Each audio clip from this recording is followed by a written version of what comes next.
जैसा कि अरविंद जी ने कहा है, पूरे देश में ये चलन बन गया है। जो भी कोई जनता के लिए काम करता है, कोई लोकप्रिय होता है जनता में, उसको उठा के जेल में फेंक देते हैं। किसी के घर ईडी आती है, किसी के सीबीआई की जांच आती है, फर्जी केस बना के ये जेल में फेंक रहे हैं। तो ये डिक्टेटरशिप है, ये ज़्यादा देर नहीं चलेगी तानाशाही। और चेतर वसावा हमारे बहुत बड़े नेता हैं और जिन्होंने लोगों की लड़ाई लड़ी और उनके घर में उनकी धर्मपत्नी को भी पकड़ के जेल में डाल दिया। तो कल की जो रैली थी उसमें जो लोगों में गुस्सा, आक्रोश नजर आ रहा था, वो यही इस बात का संकेत है कि आदिवासी समाज अपना अपमान समझ रहा है इस बात को कि हमारी बहू बेटियों को भी आप अंदर कर रहे हो।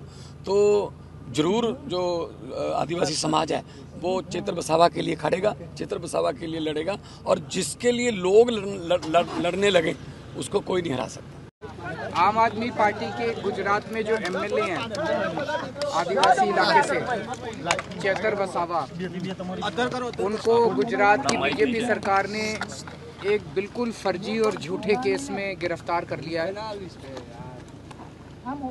इससे पूरे गुजरात के आदिवासी समाज में बहुत रोष है, बहुत गुस्से में है। केवल उनको गिरफ्तार नहीं किया, उनके साथ साथ उनकी धर्मपत्नी शकुंतला बेन को भी गिरफ्तार कर लिया है। ये तो हद हो गई। ये तो एक तरह से शकुंतला बेन तो आदिवासी समाज की बहू है, उनके घर की बहू है। उनके घर के बहू को भी बीजेपी ने नहीं छोड़ा। तो पूरा आदिवासी समाज रोष में है। कल हम लोगों ने रैली भी की थी जिसमें हजारों लाखों की संख्या में लोग आए थे, उन्होंने अपना गुस्सा जाहिर किया था। अभी हम उनसे मिलके आ रहे हैं, चेतर वसावा जी से जेल के अंदर। शकुंतला बेन से भी मिले हम लोग।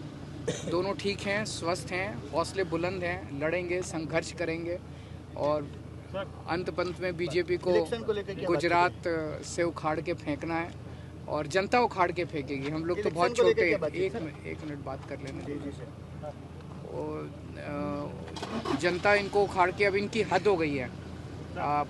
सर से पानी उतर गया है इनके अत्याचार का, इनकी तानाशाही का। जिसको मर्जी पकड़ के जेल में डाल देते हैं। चेतर वसावा का कसूर क्या था? चेतर वसावा जनता के लिए लड़ते हैं। जब फॉरेस्ट डिपार्टमेंट वाले जनता पे झूठी एफआईआर करते हैं तो चेतर वसावा उनके लिए लड़ते हैं। जब उनकी किसानों की ज़मीनें छीन ली जाती है तो चेतर वसावा उनके लिए लड़ते हैं। चेतर वसावा उनके स्कूल और अस्पताल के लिए लड़ते हैं। तो जनता के मुद्दे उठा रहे थे जिसकी वजह से उनको जेल में डाला गया। कल हमने ऐलान किया है कि चेतर वसावा भरूच सीट से लोकसभा के लिए लड़ेंगे और अगर वो बाहर आते हैं, हम पूरी कोशिश कर रहे हैं कि सुप्रीम कोर्ट से उनको बेल मिले। उनकी वाइफ की बेल 20 जनवरी को लगी है और उनको भी जल्दी बेल मिले।